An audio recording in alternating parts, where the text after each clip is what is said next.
call this meeting to order. It is Tuesday, August 11th, 2020 at 5:07 p.m. Let the minutes reflect that adequate notice of the holding of this regular meeting of the Howell Township Council was provided for in the following manner: by the posting of a copy of said notice upon the bulletin board in the Township Municipal Building on January 8th, 2020, by the emailing of a copy of said notice to the Asbury Park Press, Tri-Town News, and Star Ledger for information and publication on January 8th, 2020, by the filing of a copy of said form of notice in the Township Clerk's office on January 8th, 2020. The public will be allowed to participate electronically pursuant to the Open Public Meetings Law. Any contracts awarded at this meeting or between now and the next meeting will be required to comply with the requirements of Public Law 1975, Chapter 127, NJAC 17:27. In accordance with the Fire Prevention Code, be advised that this facility is designed with emergency exits for your safety. Upon exiting the meeting room, they are to your left and to the right. Please take note that this meeting is being live streamed and videotaped for a possible future broadcast on Howell Television. Mr. Bonovich? He had indicated that he's going to miss tonight. Ms. Richmond? She will be calling in by phone later. Mr. Russo? Here. Deputy Mayor O'Donnell? Here. Mayor Berger? Present. Is there any reason to go into executive this evening? Yes, Mayor, we have topics to address concerning pending litigation and contracts. Okay. Can you read the executive? Whereas the governing body of the Township of Howell is authorized pursuant to NJSA 10:4-12 to exclude the public from that portion of this meeting for purposes of discussing specific matters as permitted by NJSA 10:4-12, and whereas the governing body of the Township of Howell intends to discuss certain matters which are deemed confidential pursuant to NJSA 10:4-12 in executive session. Whereas at this time, the governing body of the Township of Howell cannot determine the time when the discussion to be held in executive session will be made public, but will disclose the minutes of the executive session when the need for confidentiality no longer exists. Now therefore be it resolved by the governing body of the Township of Howell that this meeting shall be adjourned to an executive session, and the public will be excluded in order that the governing body of the Township of Howell may discuss the items previously listed, and upon reconvening this public meeting, the presiding officer will announce, if possible, the time when and the circumstances under which the discussion conducted in executive session will be disclosed to the public. May I have a motion? Motion to go into executive session? I'll second. Mr. Russo? Yes. Deputy Mayor O'Donnell? Yes. Mayor Berger? Yes.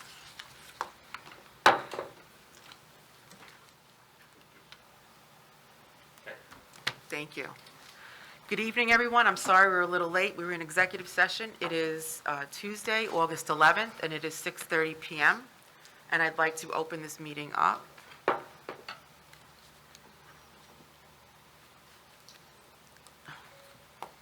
At this point, I'd like to stand for the Pledge of Allegiance. And if we could take a moment of silence at the end for everyone who has suffered through COVID and all of the first responders who have helped. I pledge allegiance to the flag of the United States of America and to the republic for which it stands, one nation, under God, indivisible, with liberty and justice for all.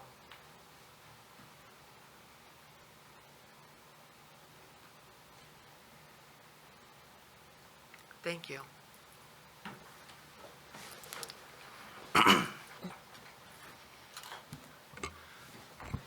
Mayor, if I can just make a quick note, we now have Councilwoman Richmond joining the meeting by telephone, and CFO Lou Palazzo is as well.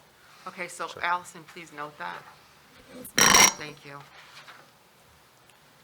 I would take a motion, accept a motion for the minutes of the July 14th meeting. May I make a motion to approve the minutes of July 14th? Thank you. May I have a Second that motion? Thank you. Ms. Richmond?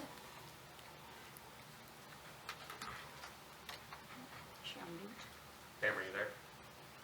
Yeah, The roll call vote to accept the minutes, are you in favor? yeah. Okay. Not in July, but yeah. Mr. Russo? Yes. Deputy Mayor O'Donnell? Yes. Mayor Berger? Yes. You didn't, Did you ask her? I didn't hear that you asked her. Yes. Oh, you did? yes. Okay, I'm sorry, I didn't There was hear a it. delay. Oh, all right. Okay, so we'll go, report of the officials. I really wanted to comment about JCP&L.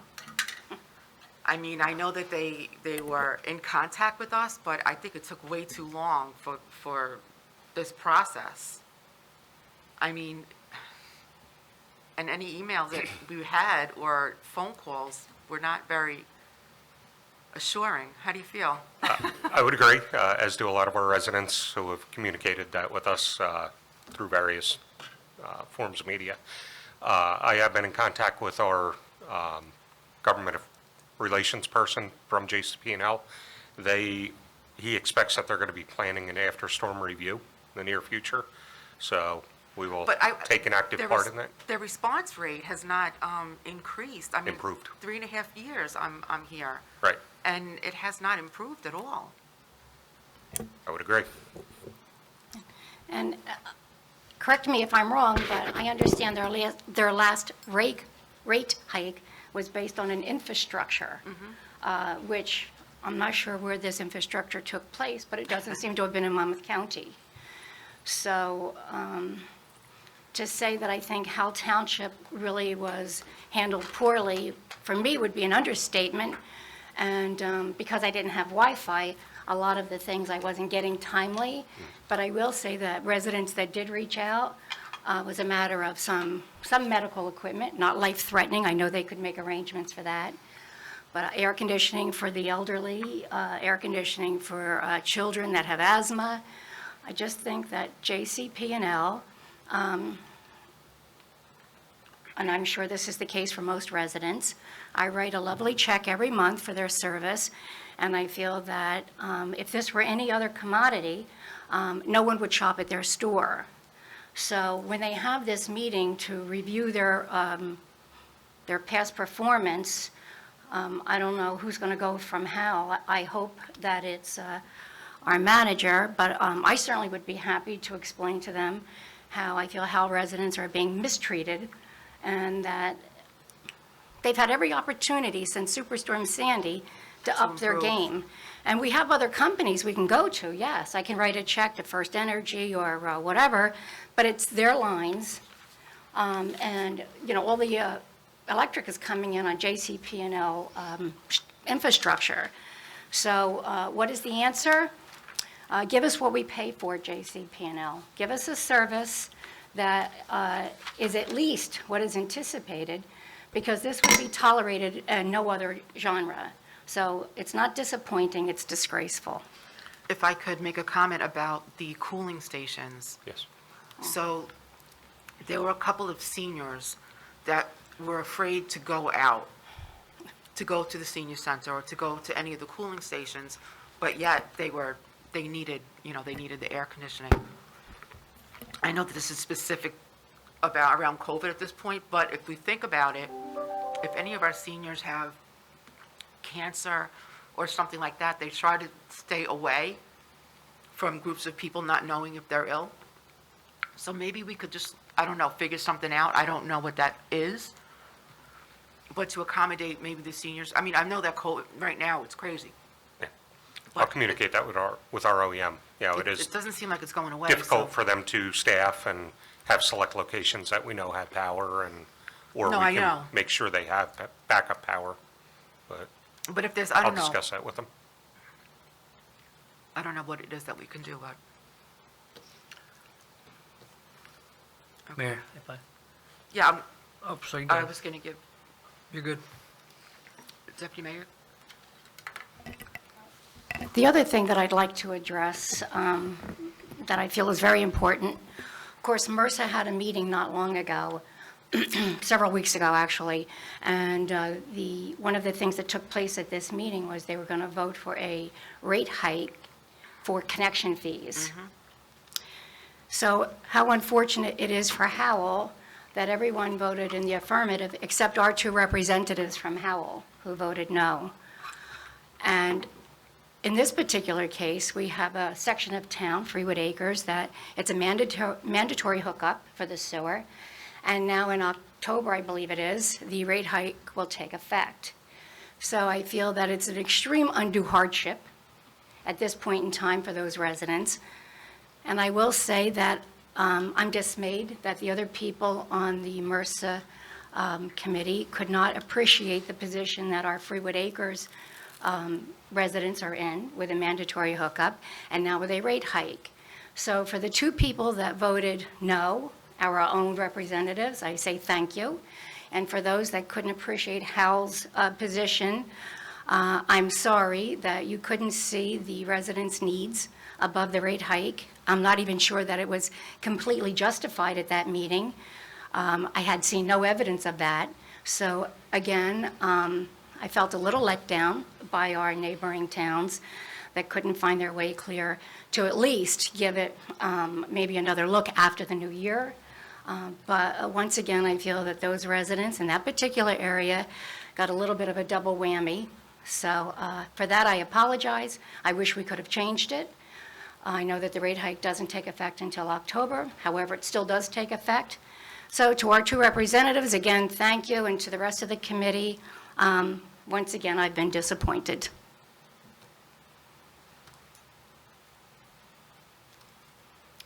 Thank you, Mayor. So yeah, I'd also like to join the deputy mayor and the mayor with my frustration for GCP&L.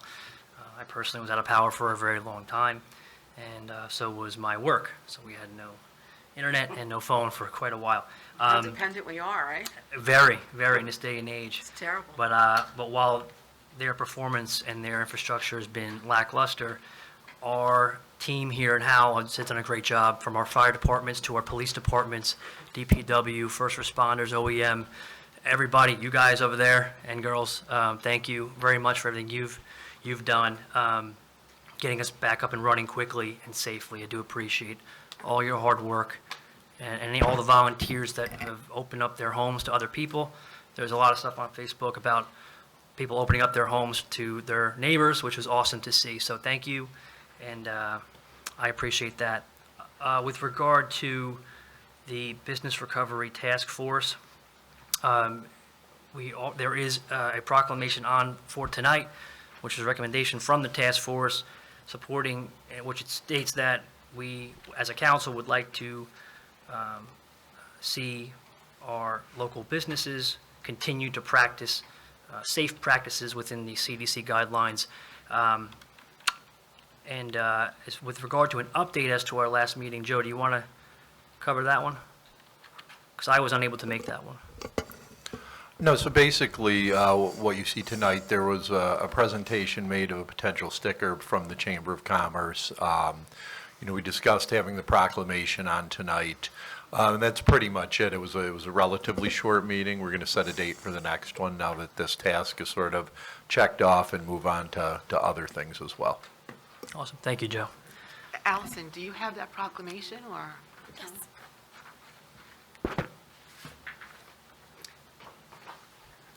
Councilman Russo, I do have a copy of the sticker Oh, that awesome. was accepted at that meeting that the chamber had orchestrated. Thank you. And really did a nice job, so.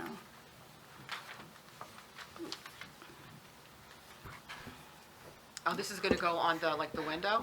Yeah, to those, the chamber is going to have certain criteria, and then businesses will agree to do certain things according to the CDC. And as a result of that, then this sticker will, be placed in their window by the business owner. And then the general public will know that they are meeting or perhaps even exceeding the recommended CDC How do you know requirements. they're keeping up with it? So that's still in the works, right, Joe? We're going to discuss that, but Well, the chamber is going to be monitoring as Right. well, so, and I just wanted to point out too that the sticker was designed by a member of the Business Task Force's son, Tom Comer's son in particular. He's a graphic designer, so yeah, it looks great. he did a nice Very job. nice. You want to see it? Yeah. Oh, I yes. had an email, Okay. yep. Yeah. yep. So anyway, so, yeah. Okay, so we have two proclamations. I'll read the first one. Mayor, for the first one, just so you're aware, we do have Krista Riddle Yes. from the Municipal Alliance here. I'm sorry. Was there anything that you wanted to, Go ahead with the proclamations first. Yeah? Okay. Yeah, sure. Overdose Awareness Day, August 31st, 2020.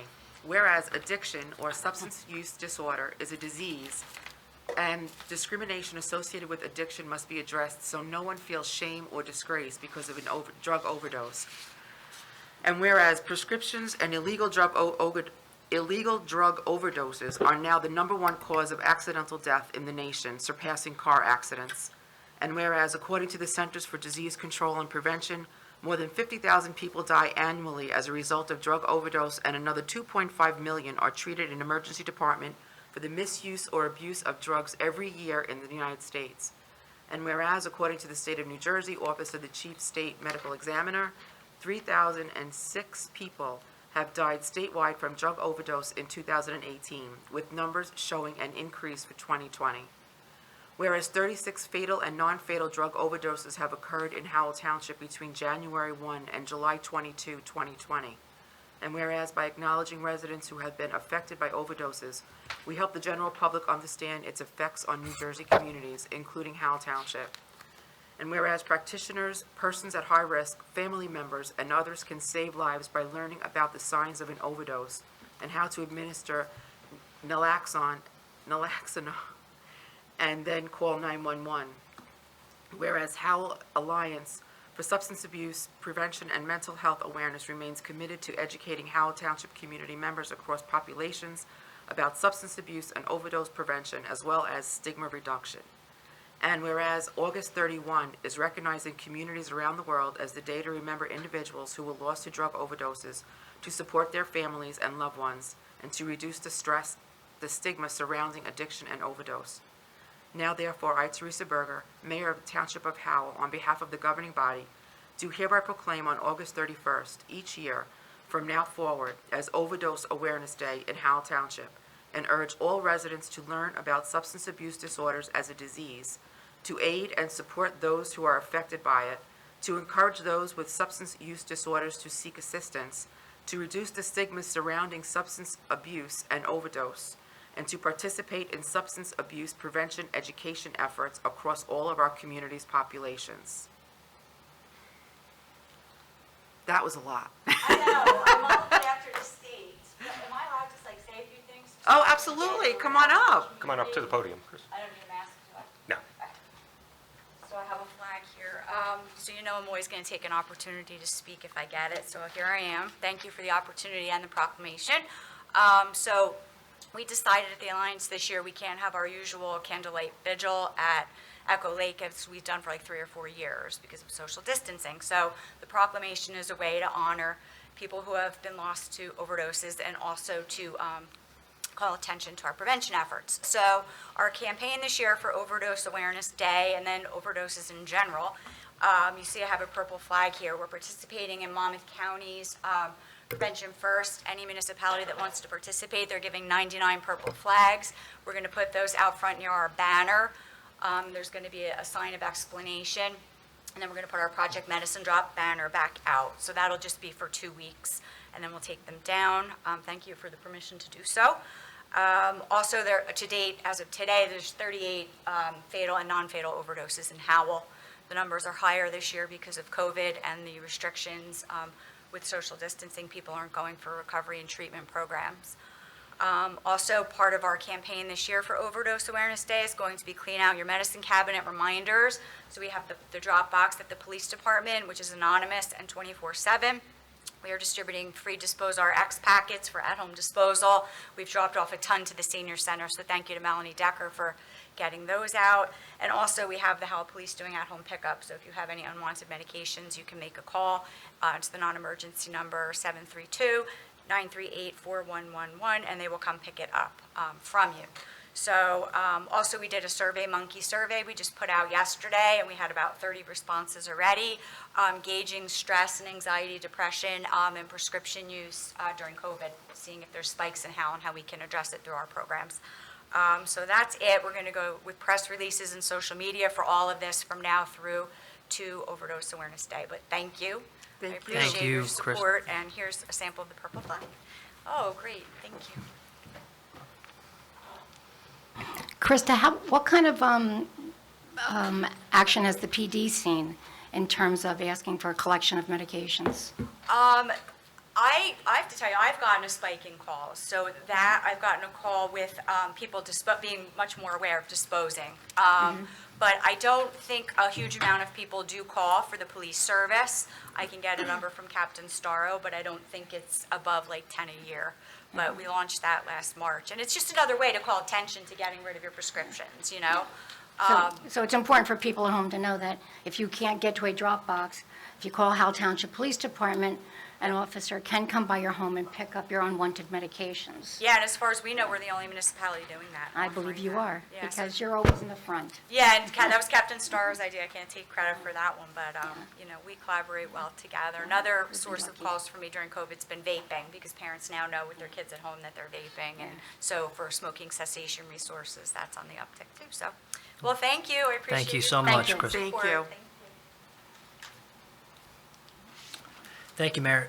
This is a proclamation, like I stated before, recommended by the task force, titled Supporting Safe Business Practices During the COVID-19 Pandemic. Whereas a worldwide pandemic has occurred involving the coronavirus known as COVID-19, and whereas on March 9, 2020, pursuant to Executive Order Number 103, the Governor of the State of New Jersey declared a state of emergency and a public health emergency. And whereas this pandemic has unprecedented conditions that have caused countries throughout the world to shut down their economies, resulting in the worst economic contraction in nearly a century. And whereas the economy in Howell has been similarly impacted, and it has caused great hardship and uncertainty to the businesses of Howell Township. And whereas helping local businesses get back on their feet at this difficult time supports the Township Council's longstanding goal of fostering a robust and growing economy that enables entrepreneurship, employment opportunities, offers valuable products and services, and increases tax revenues that gets put back to good use in our community. Whereas the Center for Disease Control and the State of New Jersey have put forth guidance for social distancing practices and for the cleaning and disinfection of businesses. And whereas the Howell Chamber of Commerce and the Howell Township Business Recovery Task Force has been working to advocate the interests of Howell businesses during this pandemic. And whereas the Chamber of Commerce has created a decal for businesses that pledge to adhere to CDC and New Jersey COVID-19 cleaning guidelines and control that spreads the spread of the virus. Now therefore be it proclaimed by the Township of Howell and the Township Council encourages all Howell businesses to adhere to CDC and State of New Jersey COVID-19 cleaning guidelines.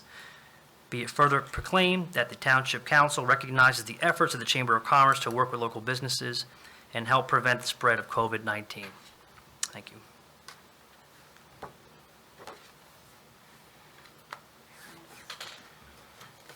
Discussion? Okay, well, next, I have Jim Priola here from Mazer Engineering. I asked him to come and give an update to the governing body and the public for the Freewood Acres sewer project. So, Jim, if you... Thank you, Brian. Just a quick status on our Freewood Acres sanitary sewer project. All the sanitary sewer pipes were installed in both Freewood East and West as of this past March. Residents are starting to connect to the system now. We are currently restoring the roads and paving the roads. We anticipate Freewood East to be done by the end of this week. We'll be hopefully paving Holsworth Corner Road next week, weather permitting, and then we'll be moving on to the west side of Freewood Acres to restore those roads. Regarding Route 9, we will be meeting with administration to work through a few items with easements and impacts on properties, and we'll be doing that in the upcoming month. That's the status. Thank you. Any questions from the governing body about this? No, but I think that we should get a monthly update about this project moving forward. I think the governing body should be, given that information regularly. Okay. This overage is big. To say no, that leaves people in our town with holes in their streets. It's not a very comfortable decision, I think, that anyone at this dais has to make to spend this money. It's very disappointing. Also, you mentioned about the hookup again. Just a reminder to those residents that are hooking up, that if they hook up now, it'll be prior to the rate increase that I'm still quite unhappy about.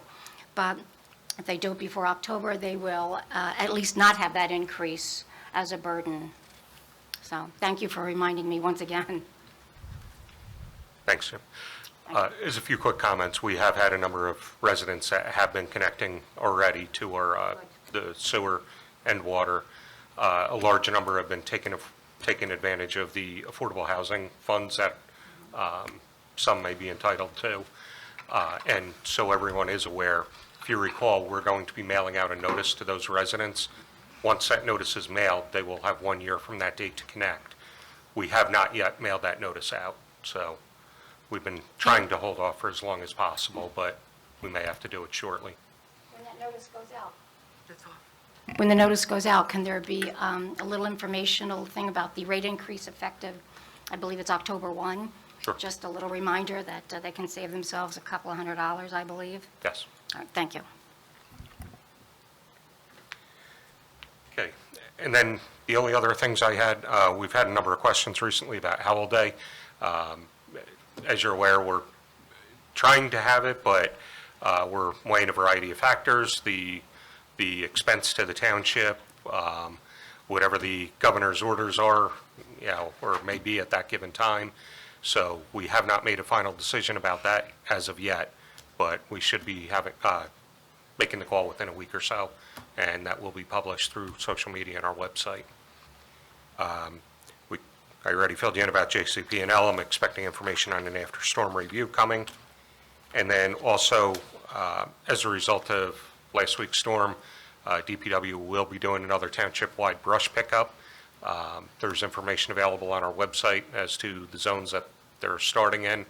And if residents have any questions or comments about it, they can call the number, call DPW at 732-938-4500, extension 2450. And that's all I have, Mayor. Thank you. Thanks for coming, Jim. Thank you. Any discussion? I have nothing. Okay. So I'm going to open up to the hearing of citizens. Okay. I would like to speak. So what is the, like, as a person living in town, not as Oh. mayor? Okay. So I guess Do I step out? yeah, I've never had this happen, so let me just Or puzzle could I through it in just, my head. should I just read my comment? I think you step down from the dais. But we do. We do, yeah, that's right. So the deputy mayor will take over the meeting while you make your comment. You can come up to the podium. I So- can't do it from here?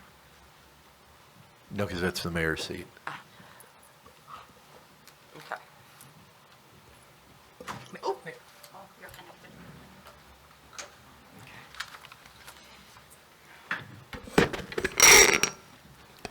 So then at this time, is there any private citizen wishing to make a comment to the chamber? yes, I would. Okay.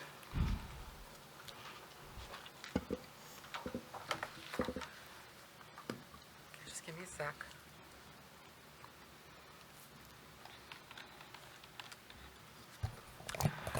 Good afternoon, or good evening, actually. My name is Teresa Berger, and I'm a Howell resident. There is a resolution on this evening, 9A.11, and I have some comments that I'd like to make about that. To support the traditional use of vote by mail procedures by Howell residents in November 2020 general election. The state of New Jersey will be holding a general election in November 2020 when our residents can cast their vote for national, state, and local candidates. The right to vote is one of the most sacred rights for citizens of our great country, including residents of Howell Township, as enshrined by the Founding Fathers in the United States Constitution. The state of New Jersey established a vote-by-mail system in 2009 that has proven to be safe, secure, and efficient, which has allowed our citizens to exercise their constitutional right to vote for more than 10 years from the safety of their own home without any significant electoral concern.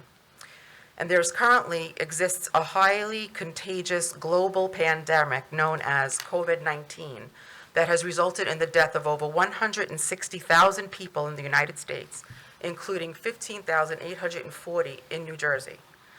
Our established vote-by-mail system is now even more crucial than in the past years, so that our citizens may be allowed to exercise their constitutional right to vote in a manner that protects their health and well-being. And I believe that most vulnerable of our citizens, including seniors and those with pre-existing medical conditions, regardless of political affiliation, should be allowed to exercise their right to vote this November without being forced to expose themselves to the coronavirus in public polling locations. And as duly elected mayor of the Township of Howell, I am desirous of expressing my support for each citizen's right to vote in a way that is safe and secure. As mayor of Howell Township, I will honor our citizens' sacred right to vote, including especially our citizens and the most vulnerable residents in our town, by the time-honored and proven vote-by-mail system that has been in place for more than 10 years. And I reject, on behalf of our residents, the misguided and unfounded effort to effectively deny the right to vote by forcing residents to travel to public polling places in current pandemic to put their health and lives at risk, except if they want to. I will stand with all the citizens of our great township to continue to strongly defend their right to vote for any candidate by choosing, regardless of political affiliation, at a polling booth or their home in this general election. Thank you. Thank you. And before I step aside, I will say that I'm going to ask for that particular resolution to be pulled out and to be done separately. More importantly, I think that there's going to be a small change in the first paragraph, Mr. Clark.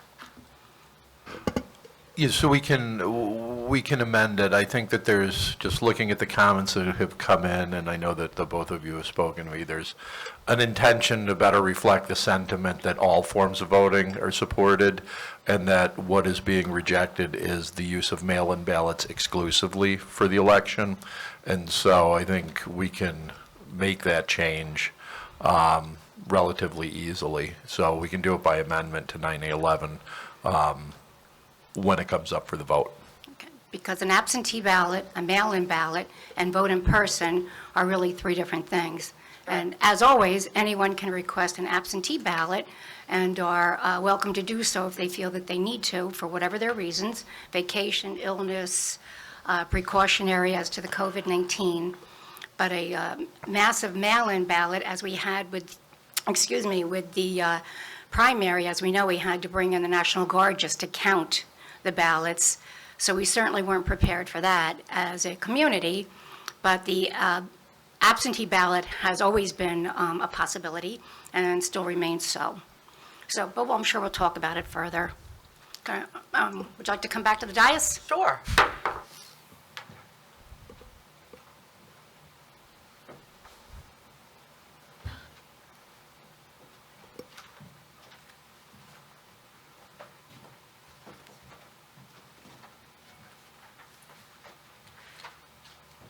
So I just also wanted to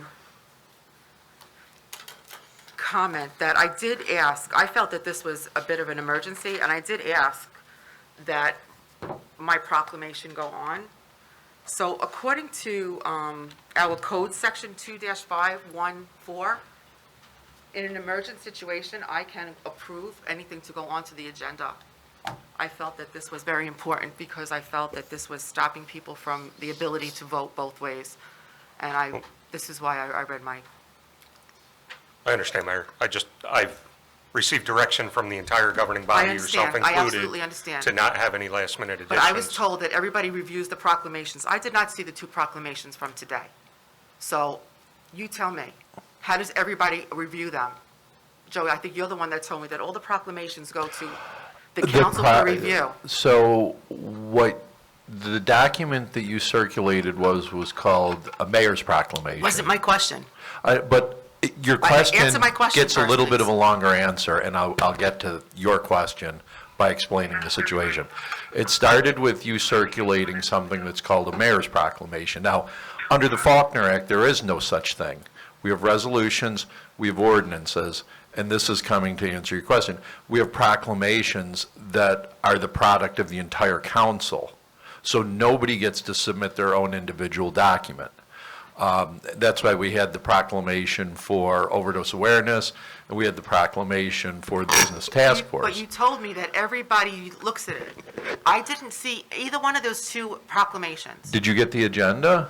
That was on the agenda, but you're not going to send a proclamation prior for us to review? I didn't get a prior proclamation. For sent. approval? You told me that it gets circulated amongst council prior to going on the agenda. That's what you told me.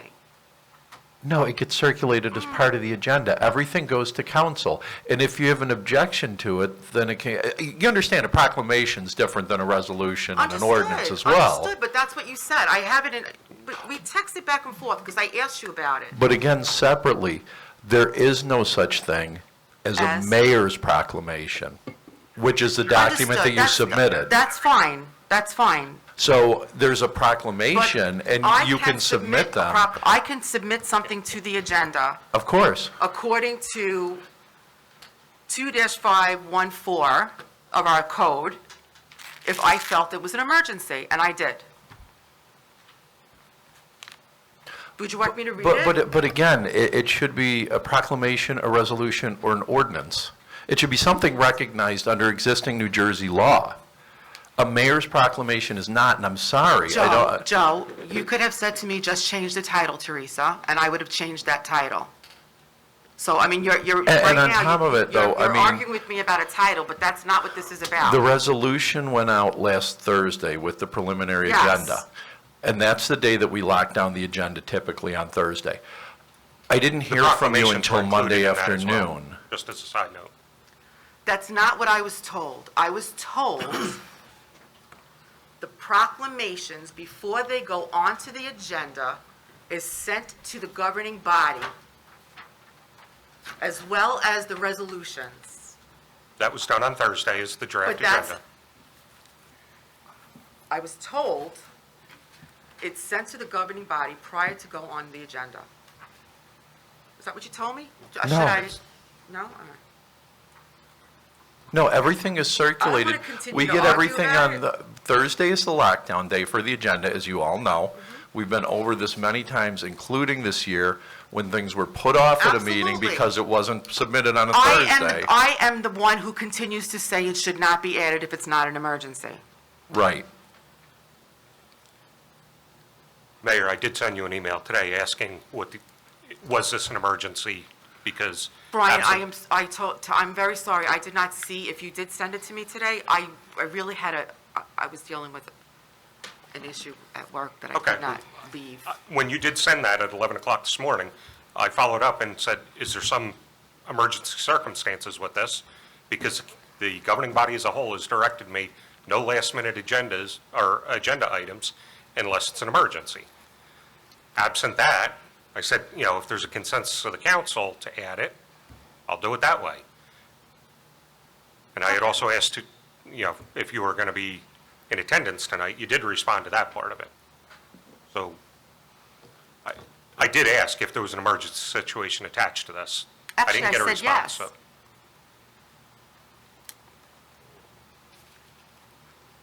Okay.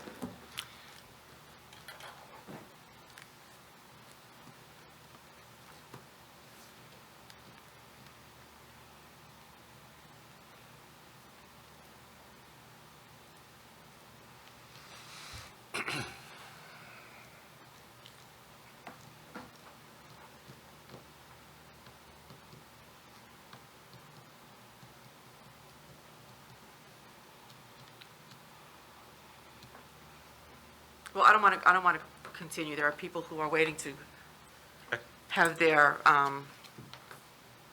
comments heard, so, I mean, it's their meeting, not mine at this point. But I did say yes. Okay.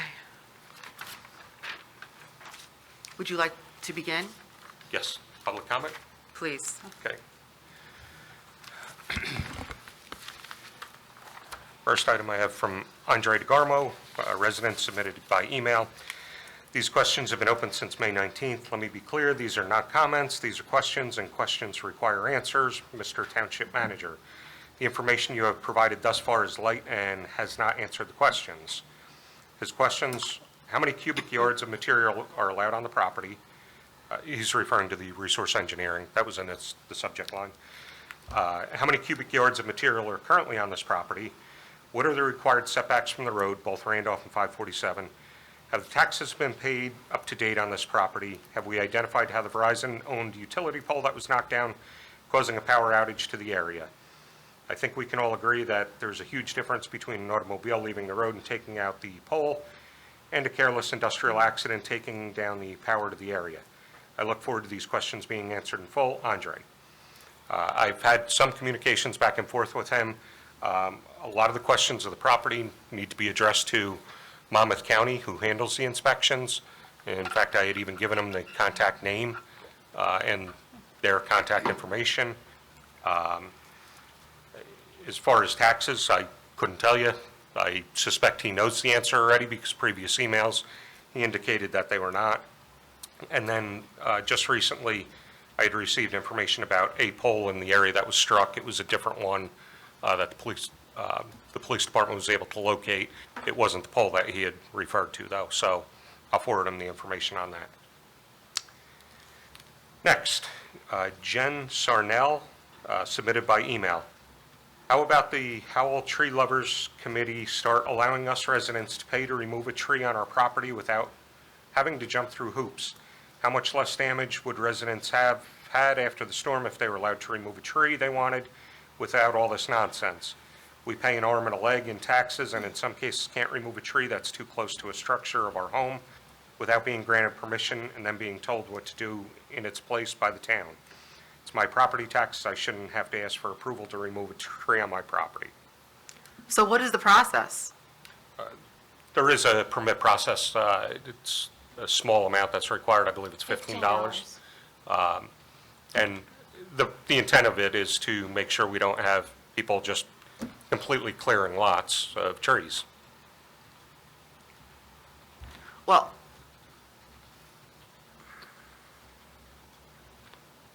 Yes. do we determine how they take the trees out? Like, let's say I wanted to, I'm just asking the question, if I have 6 trees that I think are kind of big and could be dangerous to my home, can I take those out if I replace I trees? would have to check exactly with our land use officer to give you the correct information on that. That's, I'm Pretty simple. I'm just asking, because that seems like that's maybe what this question is. I don't know, but I mean, we don't tell our residents that they can't take down the tree, do we? they may in some cases. I mean, I'm talking about 1 or 2 trees. I'm not talking about, you know. Mr. Clark, are you aware of the formula that's used? Because I could only share my personal experience with tree removal. So I think it's different for residential. So we have our woodlands management for commercial projects and that. But I think, and I would have to check with Mr. Howard in land use, but I think typically there is no replacement requirement for residential homeowners, depending on the number of trees that are being taken out. So you just have to have a permit to take them out so that, you know, we don't have, like Brian said, clear cutting. Have we ever, I'm sorry, have we ever found people to do that without getting a permit? People clear cutting? Like clearing property and not get a permit to do so? Have we allowed that? No, No, have hasn't we, happened. has it happened? Oh, I would have to refer to land use. I don't know. That was just a, you know. Yeah, I can't tell you off the top of my head. You know, if No, I I could, was just asking. I know this isn't typical to answer the questions, but and I can only use my personal experience, when you want to take a tree down on your personal property, land use asks you to make, you don't need a survey, you don't have to spend a lot of money, just make a small diagram on a piece of notebook paper, you know, where your house is, for instance, and then the trees, the location, and that type of thing. Then you just go to land use, it's a $15 fee, and they look at it, and you know, tell them why you want to take it down for whatever the reason. It might hit your house, hit a power line, hit your children, hit your pool, whatever the case. and you remove the tree, or trees, as it may be, and they will come back before the year's end to make sure that the permit can be closed out. You did the job. So it's a pretty simple thing, but it's not like a business, so it's much simpler and much friendlier for a resident. So no one should be concerned. I mean, it's a pretty easy process. Sorry. Thank you. Continuing on. Next, we have Lisa Dillon, Turpac Road, submitted by email. Hello, I would like to know who is in charge during an emergency. Is it the town manager, OEM, or the mayor's office/town council? How do you get the information out to your residents? Do residents have to rely on Howell happenings on Facebook? I got a few texts, 4, about the storm from Howell, the last being on Friday, 4:13 p.m. Well, many residents were still without power during the weekend. This is unacceptable. Better communication is definitely needed in this town. I called different departments on 2 separate days, only to hear voicemails.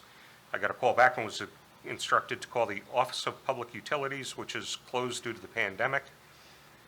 I finally got a person at Public Works. They could not answer my question, but found out the answer. Take some advice from other towns. They are in constant contact via email with their residents. Below is an example of the information that Manalapan residents get from their mayor and town council.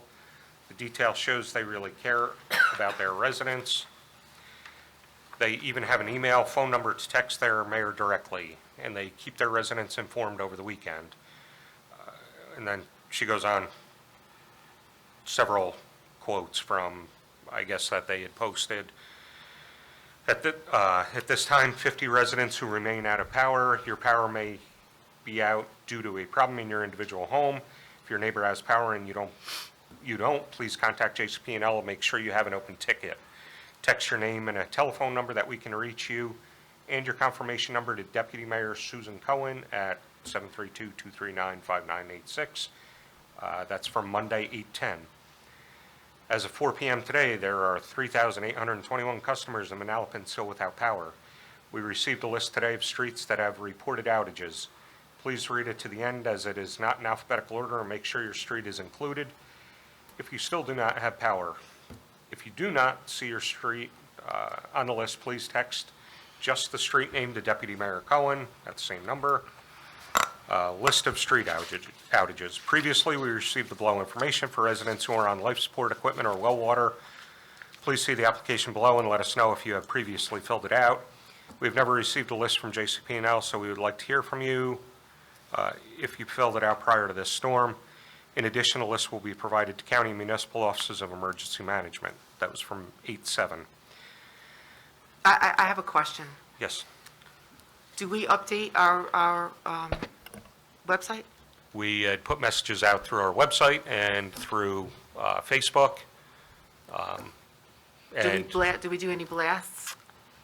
usually when we put it on our website, it'll blast out. It'll blast like a text blast? Yes. It depends on if you've signed up for those notifications through our website. I know that I was putting information out. I know I was you going were to say, putting we information out. were putting a lot of information out on our personal social media pages, Yeah, as well so- as John and Pam, so You know, I know that we were out there. We were putting information out No, through our I- Office of Emergency Management, Yeah, that's what so. I'm asking.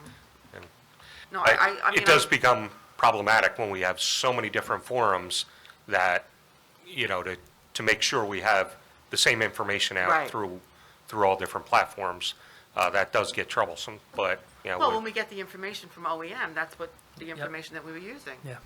Right, but, And I mean, JCP&L. we've had messages on our phone system, we've used our website, we've used Facebook. I believe OEM has their own Twitter page that they use. So, it's making sure we get the consistent message out through all the platforms. This is continuing with the same resident. I called Howell home for over 16 years, born and raised in Monmouth County, but I am having second thoughts of resigning here. There's no community feel about this town. Leadership is definitely lacking. This won't be the last storm or emergency that goes on, so figure it out and let your residents know what to do and where help is available. Lisa Dillon, Turpac Road. Next is David Dennison, resident of Winston Park, submitted by email. Good evening, Mayor and Council. Let me first to say that Last week's storm response by JCP&L was atrocious. It was a very strong tropical storm and not a hurricane, but power outages last more than 48 hours. What happens if we get a Category 1 or 2 hurricane? 1 week without power, 2 weeks? As I am typing these comments, there's a lot of lightning and thundering going on now. Does this mean every time a storm comes through, we will lose power for an extended period of time? Time for council to hammer JCP&L for their lack of progress or plan. So things like what just happened don't become a daily or weekly occurrence. On a slightly lighter note, what is the status of Howell Day? I had updated everyone. Will council adopt an ordinance in the future banning large house parties? A story came out of the Ramtown section where a large house party of 300 plus occurred. Wasted police resources and some attendees used people's lawns as toilet. Just a quick update to that. Obviously, I'm sure everyone's aware, our police department made an arrest. There were several charges approved by the prosecutor's office. In addition, I was conferring with our code enforcement today about various ordinance violations. I was also speaking with Chief Kudrick and Matt Howard about when this does go to court, the town seeking restitution. Additionally, Chief Kudrick will be getting amounts from all the other police agencies that responded, and that will be added to the restitution request as well. How long did it take them to dismantle this party? I believe it was a few hours.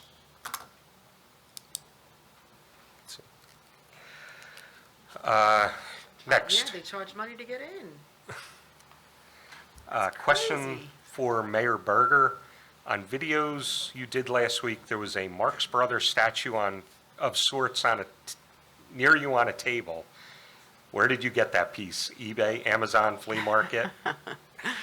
That was a flea market in Lambertville. Okay. Next, same resident. In light of the ordinance that is being proposed regarding opposing mail-in voting, when is the first debate of candidates of council and mayor? And yes, the citizens deserve to know where the candidates are for what issues and such. The only info I gathered from Facebook is that the Howell GOP thinks Mayor Berger is an illegitimate doctor, and Councilmember Richmond approves of that comment. At the last meeting, Mayor Berger was the only member to wear a mask in attendance. Were any of the council members sick at the time? At the conclusion of the last meeting, Wait, I could answer that, not to my knowledge, but my mother is with me and she's in her 80s, and so I don't want to bring anything home to her. okay, understood. At the conclusion of the last meeting, there were a ton of nasty comments being read into record. When will the public be allowed to partake in these settings in person at Town Hall?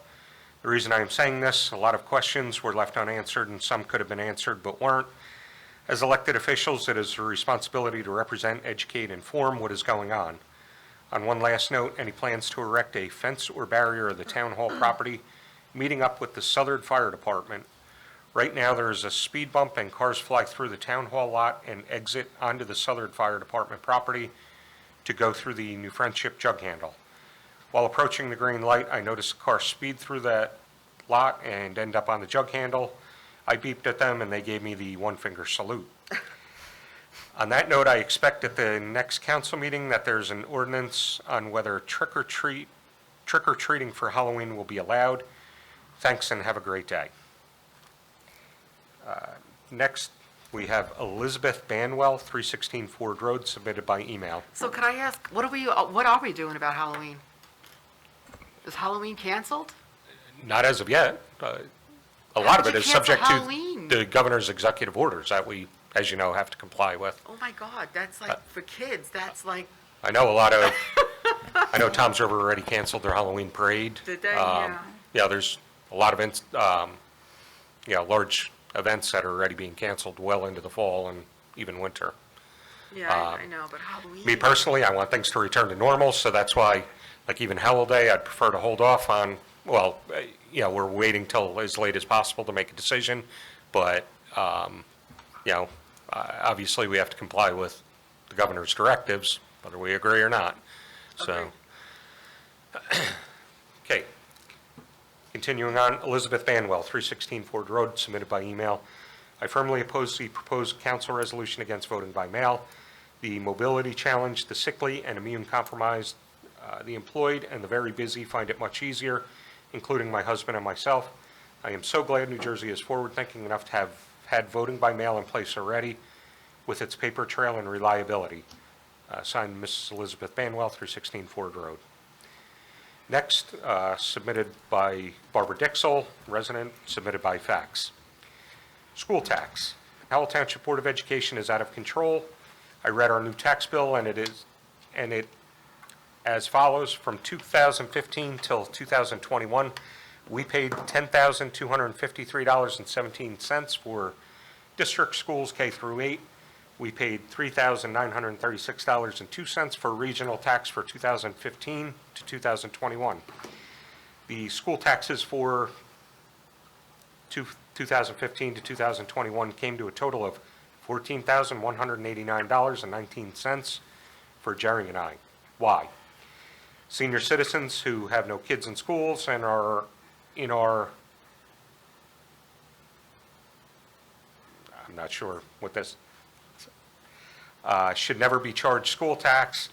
I want a reduction in my school tax. The Board of Education of Howell Township is committing financial rape on elderly senior citizens who live on Social Security as their only income.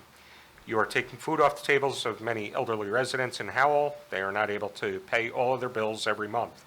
Something does not get paid at the end of the month. Give us a break. We should never pay school tax. I am reporting the Board of Education of the Township of Howell to the Commissioner of Education, State of New Jersey. This Board of Ed needs to be thoroughly investigated. Resolution 9A11, oppose the use of mail-in ballots except in case of absentee ballots. You know what? Give me just a second. I think there's a portion of her comments that didn't get included here.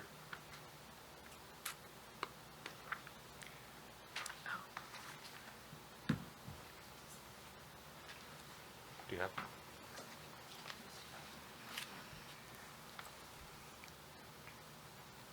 Oh. Okay. Sorry about that. Little Yours. typographical error we're dealing with. 9A11, oppose the use of mail-in ballots except in the case of absentee ballots for the 2020 general election.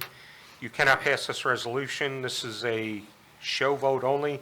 Members of the Council of the Township of Howell do not have the legal right to pass this resolution. The Congress, the Constitution of the United States Post Office, all give every citizen of the United States of America the right to vote in person, by absentee ballot, and by mail-in ballot. If this is a political statement because Donald Trump thinks he can get away with violating the civil rights of Americans, think again. Congressman John Lewis fought for and nearly gave his life in fighting for the right of every American citizen to have the right to go to the polls and vote.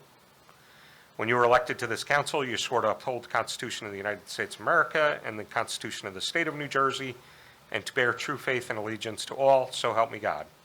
If you vote to pass 9A11, you have violated your oath of office and the right to sit on the Howell Township Council and act in good faith for every resident of Howell Township.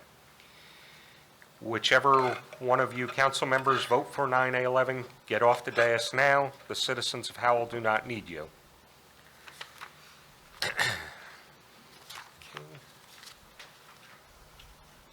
Next is John Hughes, 217 Midland Boulevard, Howell, submitted by email. With regard to Resolution 9A11. Brian, I'm sorry. Yes. Can you address Ms. Dixell's statements? If I heard it correctly, it was that her concern is voters being able to access the ballot box in person, but then she says that we should vote down the resolution. I'm just confused. I think a lot of, several residents, there's several other comments. It seems a lot of people are of the opinion that this resolution is prohibiting any type of Okay. mail-in That's how ballot. it's read. That's how it reads. Maybe we should just provide some clarification now as opposed to, I mean, we'll discuss it later I on. think do it at that point. Yeah, We but- could wait till Otherwise, Joe gets because I back think there's to some confusion here I with this I one. think we should let him get through some of the comments, and we could discuss it at that point. Yep. So, Just in Yeah, the, that's fine. yeah. It's probably That's smooth- what Joe had alluded to earlier, that there was some minor. Yeah, I edits just done. wanted to make sure I heard it correctly, because I Yeah. thought, As you'll see with some of the comments, there's a few residents that feel that this is opposing mail-in ballots. Got it. As opposed to, okay. you know, accepting multiple forms of voting. With regard to Resolution 911, in the 1864 presidential election during the Civil War, mail-in voting was introduced and has been utilized by the U.S. military ever since. With a long history of successful mail-in voting, consistent use of the USPS for government functions, including payment of taxes to this township and distribution of tax refunds by the federal and state government. Any resolution opposing the use of mail-in voting is inappropriate, not reflective of the community beliefs. Will the council issue a resolution prohibiting the use of mail for all government functions? Signed, John Hughes, 217 Midland Boulevard, Howell, New Jersey. Next is Antonella Randazzo, submitted by email. To whom it may concern, I vehemently oppose any resolution that may be passed allowing for only mail-in ballots come Election Day. If we are all allowed to shop where we please, or children allowed to return to schools, we can certainly social distance the way we always have when casting our ballots on Election Day. I would rather wait on a longer line come November 3rd that have to cast my choice by mail, than to have cast my choice by mail. Thank you for taking the time to read this email. Best regards, Antonella Randazzo. I think what we need to put forward is that everybody should be able to have their choice. If they want to vote in the booth, if they want to vote by mail, if they're overseas, That, I You do know- believe that was the original intent of this resolution, Well, and it may not have been conveyed well, in the it best was way. not conveyed, number one, and honestly, it just was, the cause for it is the pandemic. And, I mean, in my mind, the resolution really did not express what the cause of the reason of the thinking of everybody being a mail-in. Right. So yeah. if it was just written in that vein, then maybe it wouldn't have gotten so much negative press. Next comment is Sashi Alag, resident, submitted by email. Hi, I am a resident of Howell. Mail-in ballots should be allowed. This election for the residents, this gives all the citizens voice to be heard, as fear of pandemic can keep them home. Thank you, Sashi Alag. Next is Janice and John Van Orden, residents. This was submitted by telephone. They wish to express that they are opposed to exclusive mail-in ballots for the upcoming election.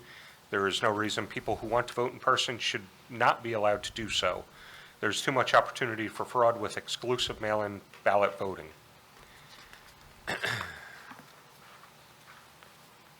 Next is Charles O'Donnell, resident, submitted by email. Good evening. Has anything been decided on Howell Day 2020? Will it be held? If so, what is the date and what are the times? As I said earlier, we should be making that announcement within about a week. Next is Dawn Van Brunt, resident, submitted by email. Good morning. Hope everyone continues to be happy and healthy. Quick question for the council meeting. Any update for Howell Day? All the best, Dawn Van Brunt. Next.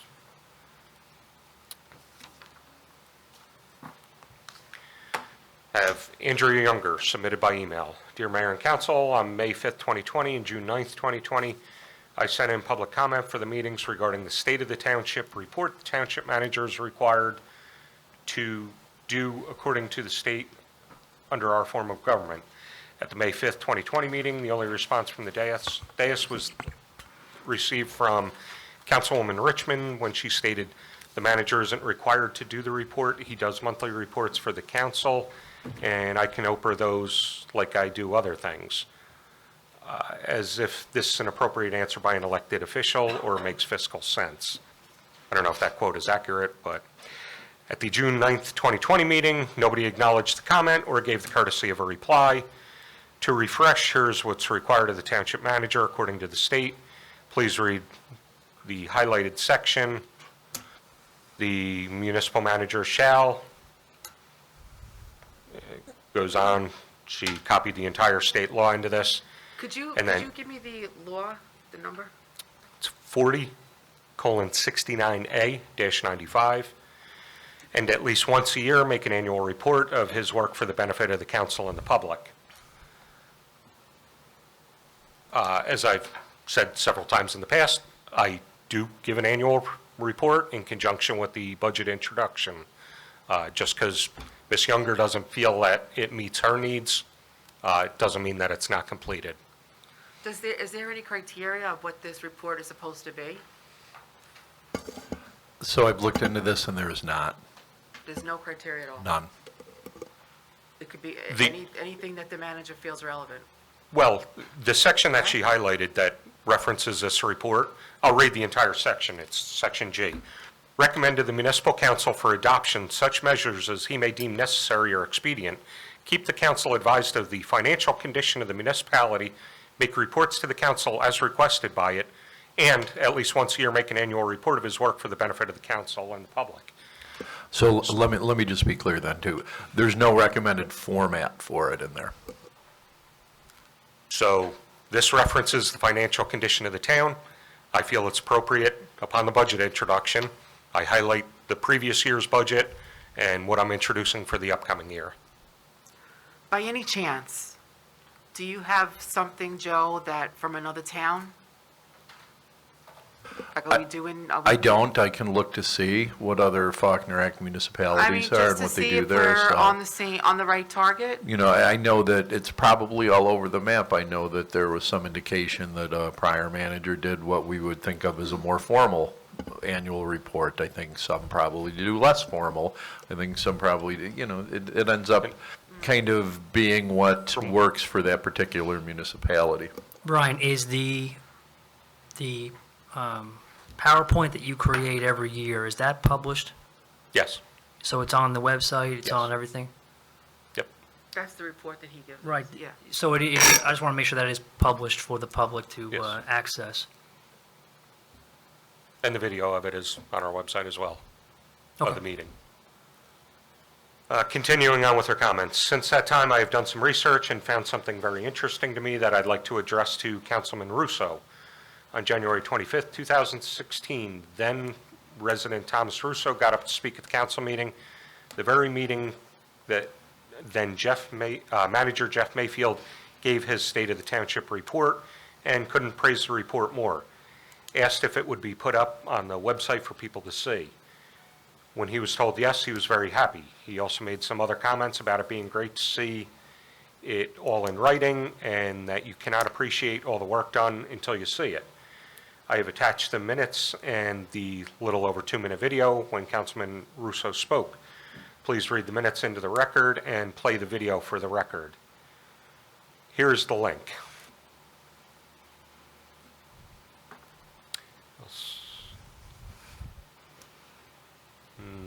The link is not open. Allison, I didn't mention it, but I would like what I read to be in the record. Absolutely. Thank you.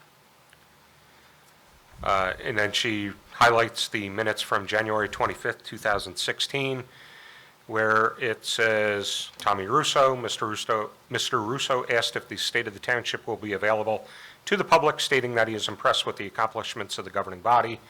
Township Manager Mayfield will put the report on the township's website tomorrow. My questions to Councilman Russo are, if it was that important to you as a resident at that time for this information to be disseminated and shared with the public, why is it not important now? Can you understand why it is important to me? I surely hope so. Is it because you are now privy to that information and the public isn't, that you no longer think it is important? Trying to understand the rationale of the council as a whole, and you in particular, after expressing your support for the same to permit the township manager to not do this report as required for the benefit of the council and the public under the state statute shared up above. You of all people on the dais, as a lawyer, knows that shall, not ambiguous, and means must. That being said, I'd like to know when we can expect the first State of the Township report from our manager. After almost 3 years on the job, don't you think it is about time for one? In closing, I'd be remiss. Can I just, I'll just provide Sure. an answer. Sure. Ms. Younger, thank you for your comment. Of course, I believe that the information that we generate in town hall is important, obviously. Maybe we can discuss this further, of what format you'd like to see. To my knowledge, the PowerPoints are up for everybody to see on the website. Maybe we can discuss later on offline about what you'd like to see in these reports. Okay. I concur. And she continues, in closing, I'd be remiss if I didn't thank the HTPD, all of Howell's fire departments, DPW, and OEM for their hard work and dedication to the community during this most recent storm. And I truly hope we can do something to ensure these constant power outages with JCP&L become less frequent and hopefully non-existent, because we seem to lose power in the smallest of storms. Thank you, Andrew Younger. Next, we have Tina Smilek, submitted by email. I want to start by saying thank you to the Howell Township Police, Fire Departments, OEM, First Aid, DPW, and utility workers for the great job they did and continue to do from Tropical Storm Isaias. The township started out well in getting the information out to the residents, but seemed after the second day to dwindle. JCP&L was not to the task of properly handling the outages of the storm or the sustainability of their infrastructure, and even worse than that is communication with their customers. A blanket response with a date of 7 days after the storm is unacceptable. Was council or management getting updates from JCP&L and not relaying them? If not, I would like to see a letter from council to the BPU requesting an investigation on the handling of the storm. As for the last council meeting, I want to express my disappointment in the lack of response to residents' questions. I can understand not answering personal questions and political attacks, but to answer questions asking about agenda items, votes, or concerns around town is simply disrespectful to the residents who take the time to write in. On top of that, I was accused of submitting an anonymous comment at the last meeting because someone was given false information from someone on council or the professional stating it was me. So please refrain on releasing information unless you are 100% sure it is correct. What was that? I don't, do you remember that? I believe this refers to, there was an anonymous comment sent in, and the deputy clerk sends an acknowledgement, and when she sent the acknowledgement, she made a mistake and said, "Thank you for your comments, Ms. Smilek." Oh, And then she, I believe, sent a follow-up email apologizing for that error. It was okay. a simple, honest mistake, but But that information was never conveyed to the council, what? That, that something came in and it was somehow, It was an error. given to, accredited to Tina Smilek. no, I mean, not until now. No, it was, as each resident emails in their comments, she sends an acknowledgement just so they know their comments were received and they'll be read into the record. So it was a very simple, honest mistake, and Yes, it's very difficult when someone won't believe the truth. I would concur. yes.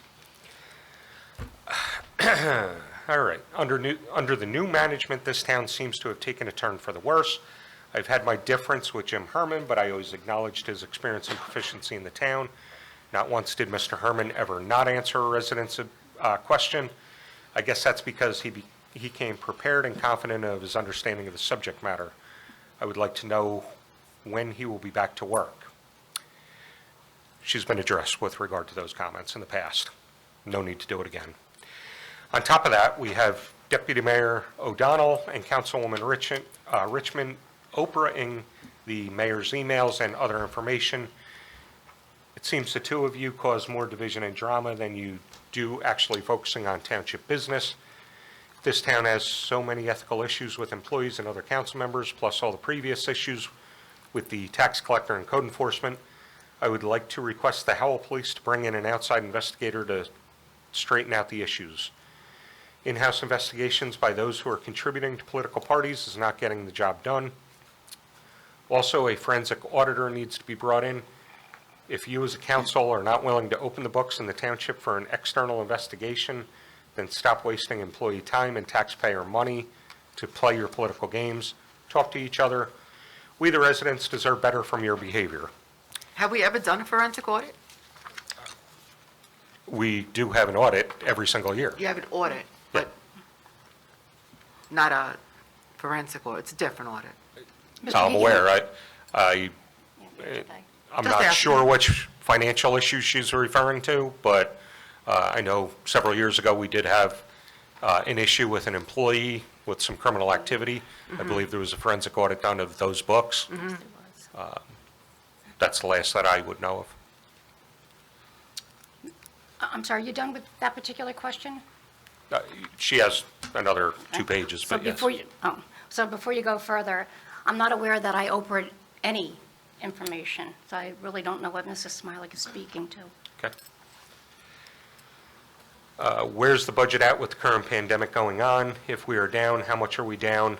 And does that include any money we are being reimbursed for COVID-related expenses from state and federal government? As of the close of the books for July, our revenue is down about $500,000 right now. I've reported previously on the grant money that we've received through the CDC. That was about $170,000, I believe. No, it was CDC is over two, yeah. $210,000. We received an initial payment from them. And then we've also received just over $300,000. That was the CARES Act money that came through Monmouth County for the first round of funding. And we're compiling information for the next round. So we're about So- even? I'm sorry.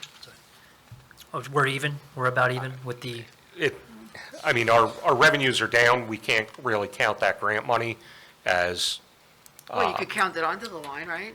Below the line, you could take It- a look and make sure to see if you're, it goes into But a it's- different it's line. It would be specific, added yeah. to surplus next year, but yes.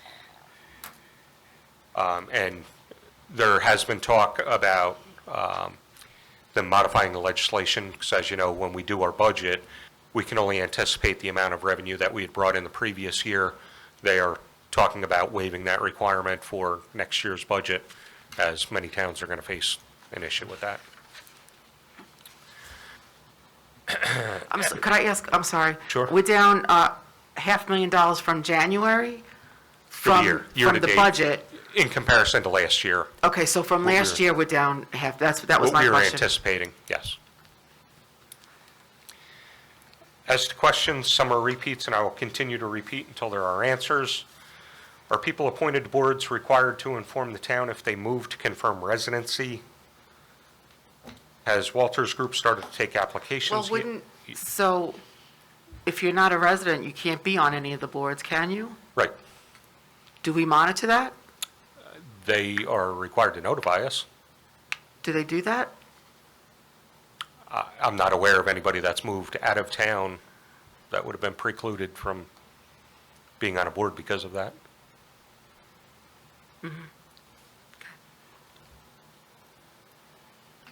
Has Walters Group started to take applications yet? Yes.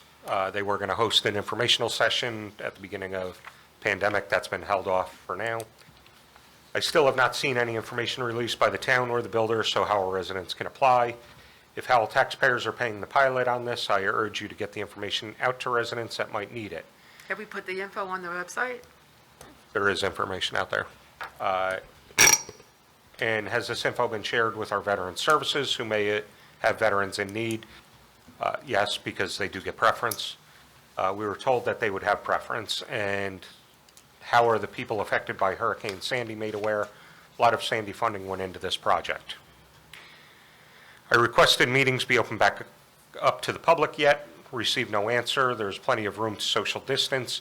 You have recently opened Town Hall as a cooling and charging center. You believe it is safe for people to vote in person. You should believe in residents' rights to speak in person at meetings. So who exactly is against in-person meetings? You can make in-person by reservation to keep the allotted number. Also continue to allow electronic communication so people can be part of the meeting however they are most comfortable. As you're all aware, the governor just reduced the number again to a maximum of 25. This poses significant issues for us to monitor public coming in and out of meetings and still being able to have the equal right to participate in the meetings. I don't understand why. If you have people here, right, you're gonna clear out most of these chairs, I mean, it's gonna be, and you have people on the system, I don't see why you couldn't do both. We're talking about allowing people to go to vote 20,000 people are going to walk through that voting booth, let's just say, right? The last election, over 20,000 Howell people voted. In how many booths? In how many different locations? Hear me out for a second. We're talking about, allowing that to happen this year, right? Are we going to have them clean each booth every time someone puts their hand on those buttons? Is there any, rules and regulations about social distancing? What about the book? That's the So- Board of Elections, that's not us. But that, I understand, my point is though, we're willing to do that, but you're not willing to allow 20 people to walk in this room and be, here at a meeting. They can't walk in a restaurant and sit down either. So all your business owners that are starving, you're going to deprive them but allow it to happen here? I mean, that's the governing body's choice. I put it out, what your preference was. Yeah, but you use a restaurant as an example. You could walk into ShopRite, Target, Walmart, the mall, any other place. So I would absolutely agree, all of these restrictions are a complete waste of time. But I'm not saying that they're a complete waste of time. What I'm But- saying is if you utilize. But if we're going to pick and choose, Masks. which, If you utilize masks and social distancing, which is the same thing that they're going to be doing at the schools, hang on, Pam. I mean, I'm just. I'm merely giving my just opinion. trying to I did put it hear- out to the governing body and asked for a consensus, a majority of which responded that they were in favor of maintaining this You method. see, I was torn on this one. I can't wait to get back to normal here, especially. I want people to come to meetings.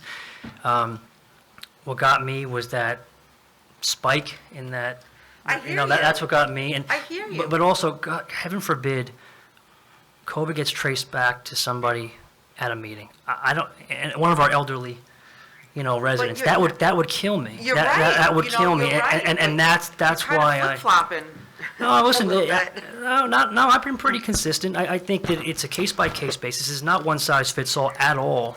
And we're in a tight little room here, air conditioning. I think I saw Phil Murphy's air conditioning little graphic where it's very, very dangerous to be in a small, air-conditioned, confined space with people. And again, what got me was the doubling of the rate of infections, the decrease in the amount of people in a building, an air-conditioned building. So you're saying in November, this resolution was saying in November, it seems like everything is going to be A-okay. Trends are moving forward, and the lines will be outdoor. And I agree, I want to see the Board of Elections, every time someone's in that booth, spray and wipe it down with a disinfectant, absolutely. And I watched YouTube videos about this, and that is being discussed, how to clean these things after every single use. So, Well, I mean, maybe there's a better way. Maybe there's a way that we could do it outside and have the video out there and people outside. The technology challenges are going to be astronomical in cost to do that. I'm trying to not spend money here, but you want us to. People use Zoom meeting all the time, and all these meetings They all do. the time. Yes, and that's essentially what we're doing, a remote access meeting, which a large number of towns, just But if we today did it in a outside, manager's. then they could be at the meeting. well, I'll say this, if the rate of infections continue to go down the way it's going, I'll absolutely be for having people here at the next meeting, but I got to see those numbers go down, and I got to have some confidence from the governor. I need to ask, though, that's fine if you want to open it up to the public. However, once we're past, we have 5 council members, 4 or 5 professionals, so the remaining 10 people, who's going to decide who's allowed entry and who's First not? come, first serve. So, First number email, 11, First email. number 11 is going to be denied access to the meeting. And I'd like to Denied know, access inside, yes, but they can still watch the meeting. So you're going to deny him participation in the meeting. You're denying everybody right now. Everyone is treated equally right now. No members of the public have access to the meeting, have any special access. Every member of the public has the same access to the meeting. They can watch it online, they can submit comments. I don't In this know. format, I've we're been picking here. and choosing who can come in and sit in a meeting, who's got to wait outside. I've been here for over 3.5 years. This room is never full. And when it is full, it's because there's a huge issue going on the agenda. Right. Otherwise, if there's been 15 people, there's been a lot of people out there. It's not as if we have a packed room at every meeting. It's not. Right, but we're limited to 25. I hear you. We're starting out with 10, so that Yeah, limits us you to got 15 15. people. We frequently have at least 15, if not more here. I'd like to know what we say to the 16th person that wants to come through the door. But I'll if- certainly open it up to the public. You tell me how to handle that. Because, When so the first 16 people come in, they make their comment, and then they could leave. And then the next person could come in. I mean, just think a little bit outside the box. so when the people leave, they're not going to be able to hear the subsequent comments or Brian, responses that are we're asked. trying to operationalize it right here, right now, which is inappropriate in my mind. All I'm saying is I think we should look at different ways. Which is why I sent an email to the entire governing body asking their preference how we should handle this. But If you would, Councilwoman Richmond had asked to make some comments. I don't know if please you were go able to right hear me. ahead. Councilwoman, can you hear me? Councilwoman Richmond? Hello? All right, I don't know what happened to the connection. Any more comments on that? Well, I think I would like to set up a Oh, meeting to discuss hold on. somehow that we could figure out a way to do this. Can you hear me? Good, now we can. There was a delay, so I apologize. Okay, now we can hear you, go ahead. Okay. Well, no, you actually answered my questions as I've been sitting here patiently awaiting for my time. I just don't understand why the concern about voting in November has an effect on if we open up our public meeting now. So that's the only thing you didn't touch upon. So what we do in November, in person or not, should not have any bearing on a meeting in August or September. And you did answer my other question, and Evelyn, Deputy Mayor, you did mention what happens to the 16th person. So yes, I did vote not to open public, and I still stand by that until the governor decides to be more consistent. We can't be consistent, and other townships around us are doing the same thing. So Brian, thank you for your effort and your comments. Thank you. We should visit this frequently. We should, Okay. be in contact, and if those rates go down, let's get people back in here and have a regular meeting. Just as a quick aside, there was a thread in a manager's forum that I belong to today, just There was today. A thread? A manager's forum that I Uh-huh, belong to. And the conversation was, what is everyone doing for their public meetings? We are more advanced in how we are handling our meetings than most other towns are. There's very few that will allow public attendance. Most towns that have responded, even the governing body is participating via Zoom or some other remote access. So there is that too. I don't know how they do that. Additionally, Must be crazy. our planning and zoning boards had started out using a Zoom format for the board members. Recently, they had switched to follow a format similar to what we're doing, having the board and their professionals present and public participation remotely. I was approached today by the land use officer. They're going to be going back to having their meetings through the end of the year by Zoom. So, we could certainly meet and discuss different options. I mean, it is the summer, and at least you could take advantage of outside. I mean, Did you see the rainstorm earlier? yes, I did, sir. I absolutely did. I had to walk through it. And we can't rely on the weathermen. Okay, continuing with Ms. Smilek's comments. Resolutions 9A11, opposing mail-in ballots. Honestly, I'm all for going to vote in person and can't wait to get back in the voting booth. I agree. Of course, it depends on if poll workers are willing to work and what happens if someone is sick and now lost their right to vote altogether because they can't request a mail-in ballot after a certain time. Will there be a way for a sick person to get a mail-in ballot last minute? Also, mail-in ballots were not exclusive as people had the option to vote provisional ballot in person. I think it would be better stated that the November election should be conducted with regular polling places available for in-person voting with the option of absentee ballots for registered voters. This resolution is too open-ended for interpretation. Also, if numerous constituents express dismay in having in-person elections as they feel in-person is not safe, would you also represent their concerns with a resolution? What is the criteria to get council to present a resolution at the request of constituents? Is there a certain amount of constituents? I think there really needs to be more thought to this resolution. It is poorly written and lacks specificity. 9A17, authorize additional not-to-exceed limitation, Christopher Dasty Esquire, with regard to duties as special counsel, $5,000. Is this the same Dasty that is part of Dasty, Murphy, McGuckin, Ulaki, Custoris, and Connors that was approved for additional money at the last council meeting that had a connection with the council, with the manager's brother? No, it's not. What is the reason for additional funds?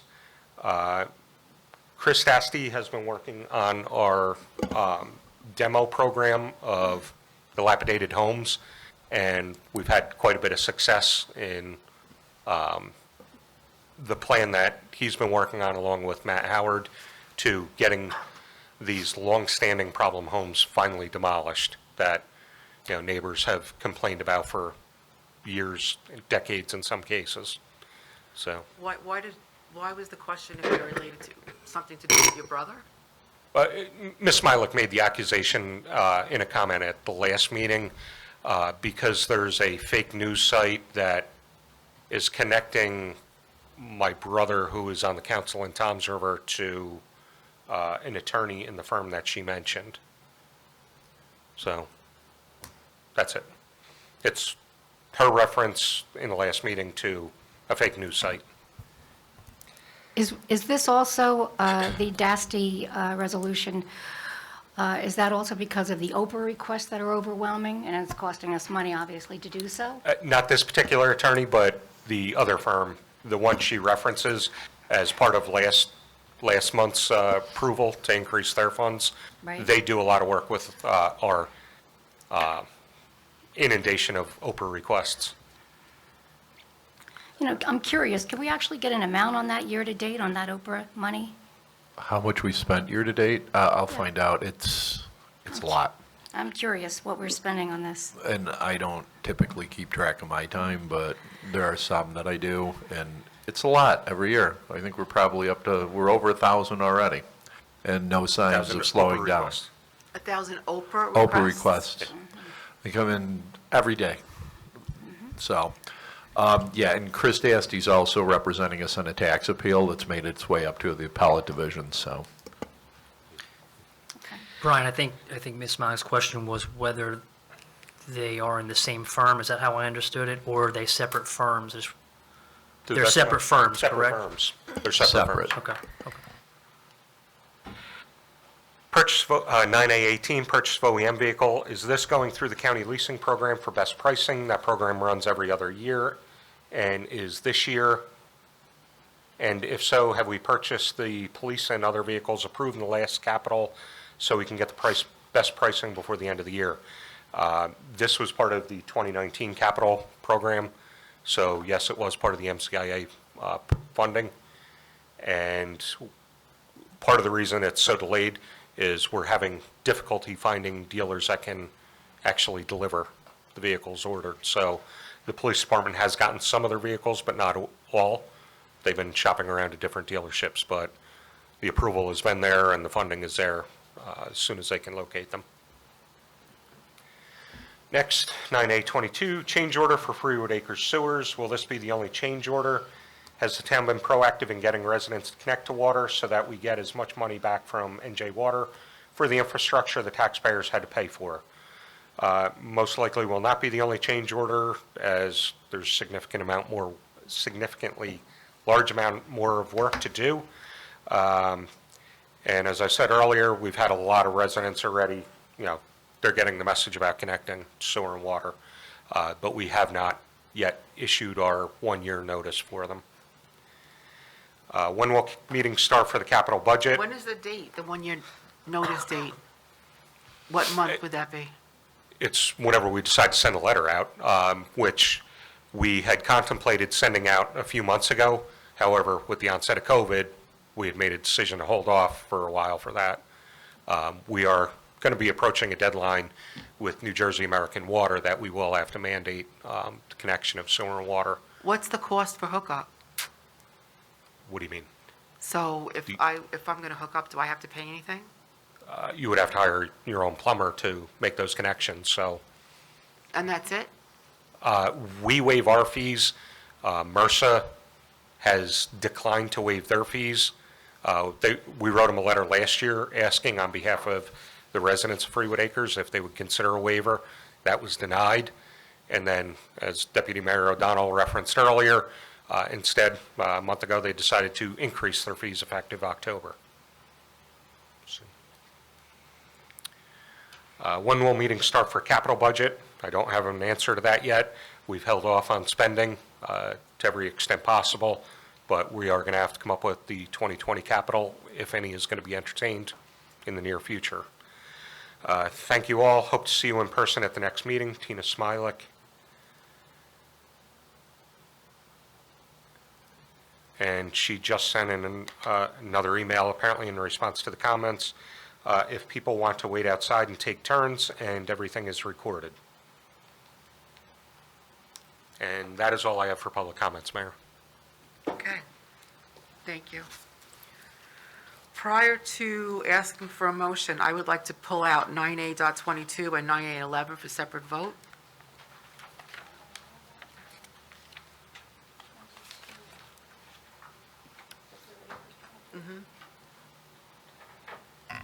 Okay, so I will make a motion from 9A1 excluding 9A11, 9A22 through 9A24, is it?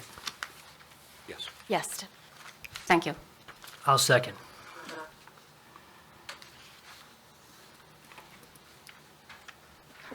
Roll call, Ms. Richmond?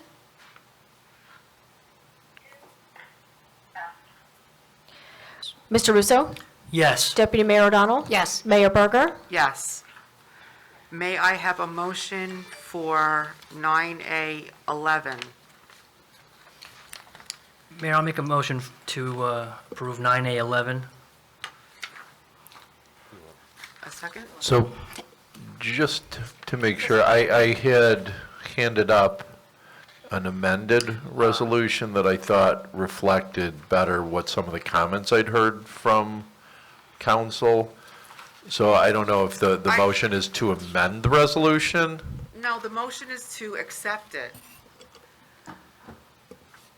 I mean, I would like time to read this then.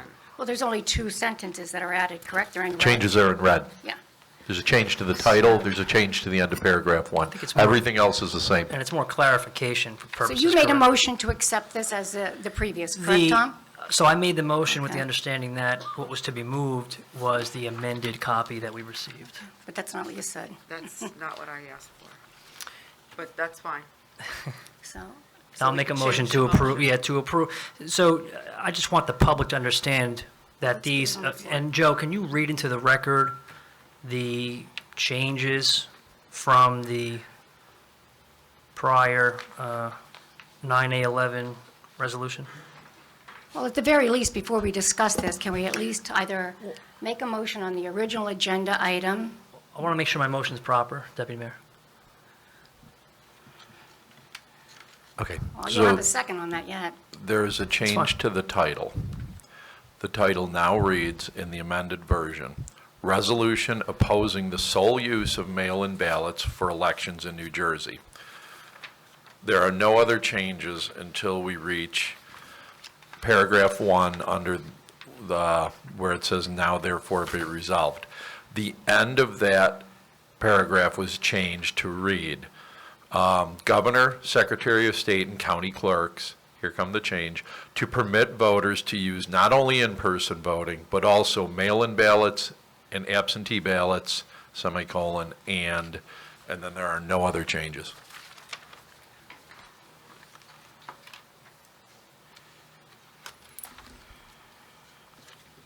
So I guess the motion would be a motion to accept the amended resolution 9A.11? Right. Correct. It would be yeah, the motion is amended, or the resolution is amended. Joe, is that proper? You can move to amend it, yeah. Okay.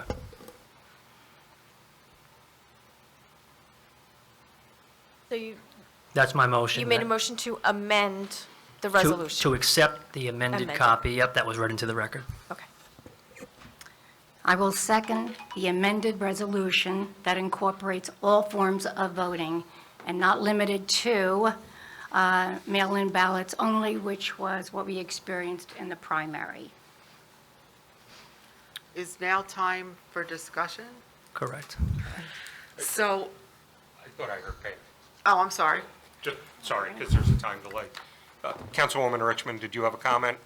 We have a motion and a second. Sure, there's a motion on the floor in a second. I just wasn't sure if it was my turn to speak. Yes, it is. Okay, I'm having a really hard time hearing everybody except for you, Brian. So I would like to acknowledge the amendment. Joe, thank you for clarifying that to the public. I also would like to speak to the public who seem to be somewhat confused. And with all the comments that I've been hearing, they actually are in support of this resolution, but we don't read it in detail. We kind of just we're like headline readers. Everybody just reads the headlines. So we put this resolution forth to make sure that we don't do vote by mail only. And for those people who do not know, the difference between vote by mail and absentee ballots is a big difference. Vote by mail, everyone has to vote by mail, like it or not. Every registered voter gets a vote by mail, like it or not. An absentee ballot, you request it. So if you fear because of COVID and you don't want to go to the poll, fine. Request an absentee ballot. You can go to the clerk's website. You can request an absentee ballot, and you can mail in your ballot.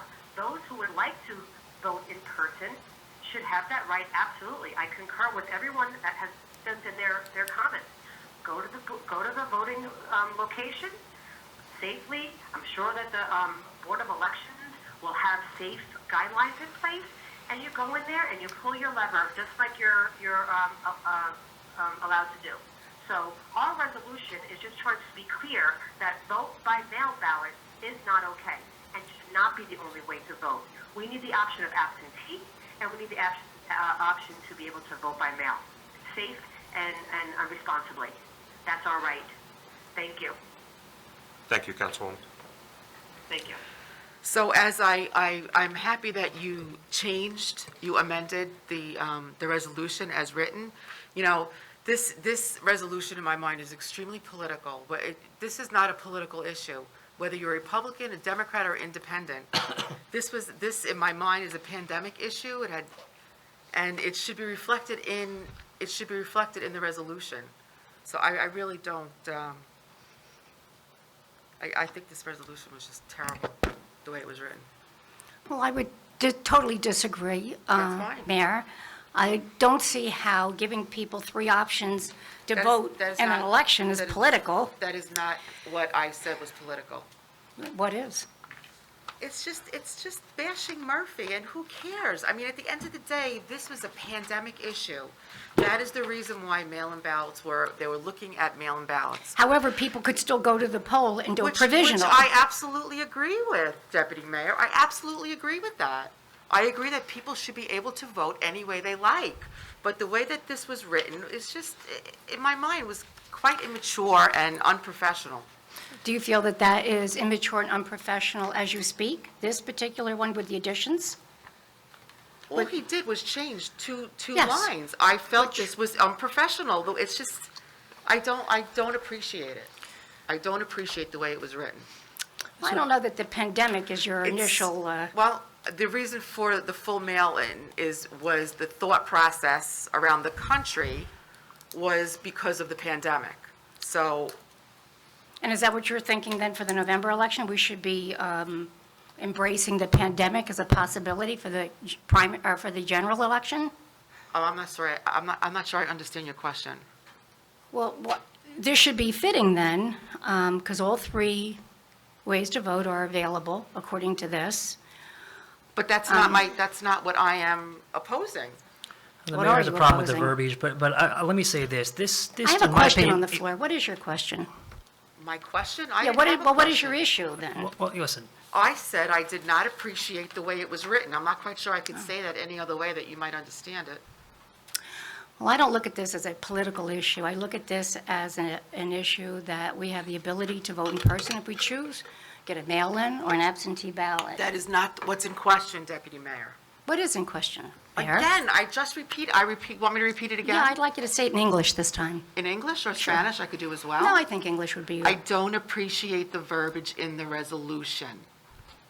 Would you like me to write it so you could read it? Or, I mean, I think I said the same thing a couple of times. Well, so the mayor the mayor, What I read, I absolutely approved. It was about the pandemic, and it was about voting all three venues. it couldn't possibly be about the resolution was pandemic, not- because this on July resolution was 15th, you not- wanted to have a big bash in Howell Township. So if you I'm weren't aware of the sorry, Deputy pandemic Mayor, then, I am talking about And I a am resolution too. on the floor. Are you discussing the resolution on the floor, or what do you want to do? I am discussing the resolution that you're Deputy saying is Mayor, I'm sorry, pandemic. but Do you're not not interrupt. talking about You are this on- looking, in you are looking at a general. pandemic. The pandemic existed on July 15th. So you're saying that in November, you have a crystal ball, No, or you have no, a, I'm you saying know, that July, a direct connection- August, September, any one of Deputy those Mayor, that months is not that what you intended discussion to is have about. this outside bash okay. without letting our attorney know or our manager know, Oh, my and you work goodness. closely with the police So you're not going to talk department. about the resolution? I just did. Don't say pandemic Can we please when that move is not. forward, please? I Don't would use a like to move pandemic forward. as an issue when you The don't pandemic is the honestly. reason why the voting was being looked at. I'm People done, can go Micah, I'm into, done. You can people can go continue into all a you ballot. like. They can even use a Q-tip to vote. I mean, I'm doing that at my drugstore right now on the panel. If I want to use my credit card, I'm using a Q-tip to do it. There are ways around this. And I don't think hiding behind a pandemic is Who is necessarily. hiding? There are over 160,000 people who died. 15,000 people plus Then why in would you New want to have a Jersey gala event on have July died. 15th outside? 15,000 Why did you want to have died. that? I have no idea what you're talking about, Deputy Mayor. I have an email that you Enjoy invited it. me to it. I am talking about a resolution that is Oh, on the please. agenda.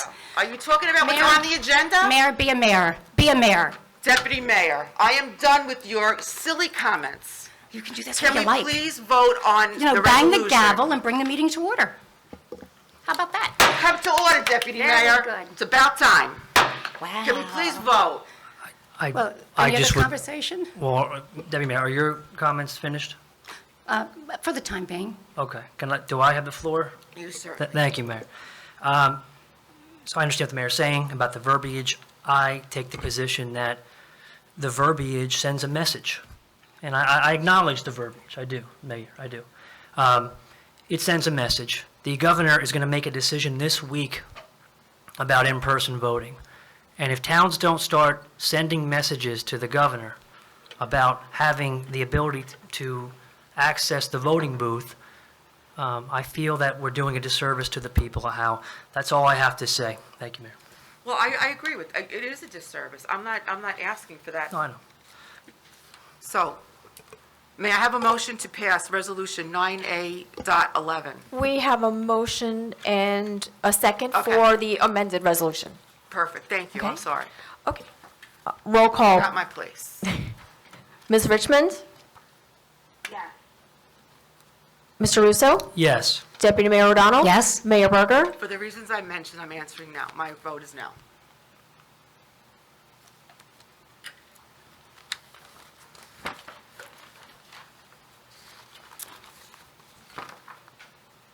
And 9A22 was separate also? Yes, it is. May I have a motion for 9A22? Mayor, I make a motion to approve 9A22. A second? Second? Roll call, Ms. Richmond?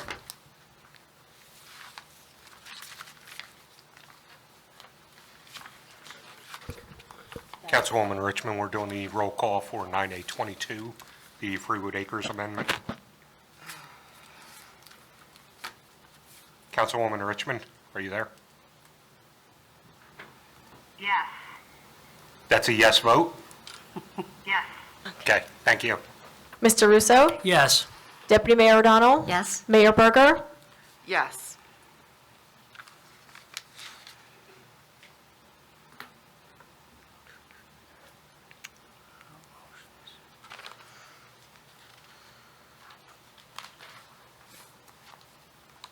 So I would like to open the floor for, do we have to open for this resolution? No. We don't? No. Excuse me. This is separate because it's a Chapter 159 insertion, so we would require 4 affirmative votes for this to pass. Okay. So would someone please read the resolution?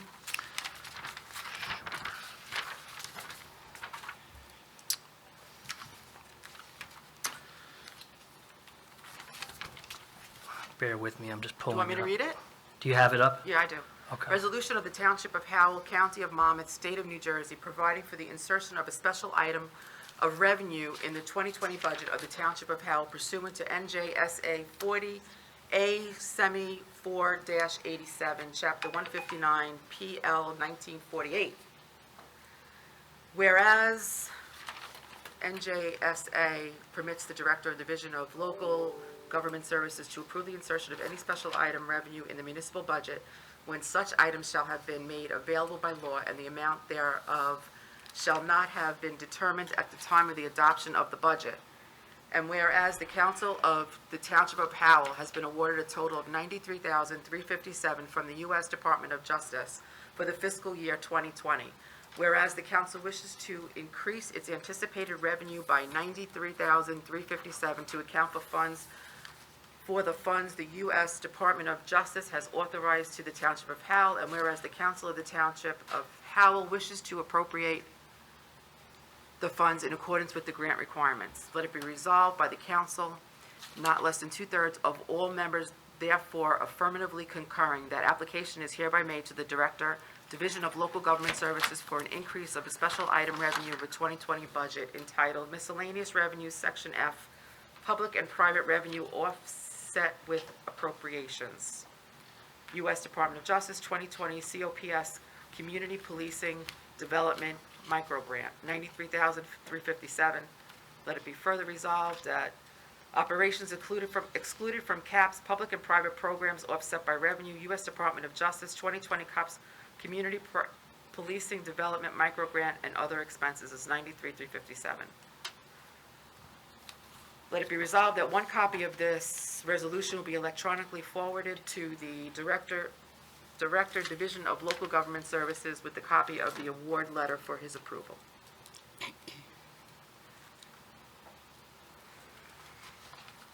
May we please, Allison, roll call? Oh, we just need a motion and a second. Oh, I'll make a motion to approve the aforementioned resolution.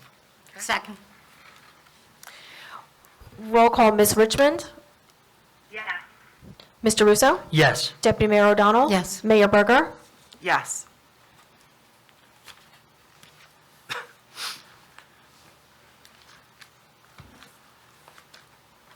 May I have someone please read the introduction of ordinance 11.1? Yes, Mayor. I'll make a motion to introduce ordinance number 20-15? Yes. On first reading by title and to order the same to be published in the 8/14/2020 issue of the Asbury Park Press, together with notice of its introduction and passage on first reading by title, and then it will be further considered for final passage after public hearing at a meeting of the Township Council to be held on 9/1/2020. Who's there? At 7:30 PM prevailing time in the municipal building. Second. Title of ordinance, capital ordinance providing for the purchase of land from the United Talmudical Academy for open space and appropriating $1,060,000 therefore, authorized in and by the Township of Howell in the County of Monmouth, New Jersey. Roll call, Ms. Richmond? Before I vote, can I comment? What, I didn't hear. Chief, Just want to say this is a great purchase. This is a purchase that we all, I think, are in agreement on, that this is one of those purchases that is buildable and it's worth the money. So, and we found this property and it's buildable and it's definitely worth the purchase. So that's my, I vote yes. thank you. Mr. Russo? Yes. Deputy Mayor O'Donnell? Yes. Mayor Berger? Yes. Is there any unfinished business? I have nothing. Any further information? No? So the next meeting is Tuesday, September 1st, 2020, executive session at 6:30 and regular at 7:30. I just want to say to everybody that worked on the storm, thank you, everybody, for doing such a great job. I mean, they really did pull together, and it was the trees that were down was insane. It was really a bad, crazy. bad storm. It reminded me of, actually, didn't we have one last year around this time? Yes. Yeah, like almost the That's when, same. remember the tree went into the house? Yeah. The little kid was sleeping upstairs? Yeah, I mean, while, it took out our power grid and we all feel the same way about JCP&L, it was a pretty nasty storm, so I'll second your thank yous. Yeah.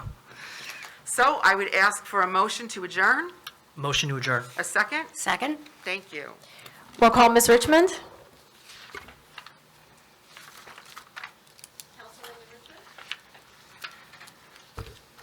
Councilwoman, your vote on the motion to adjourn?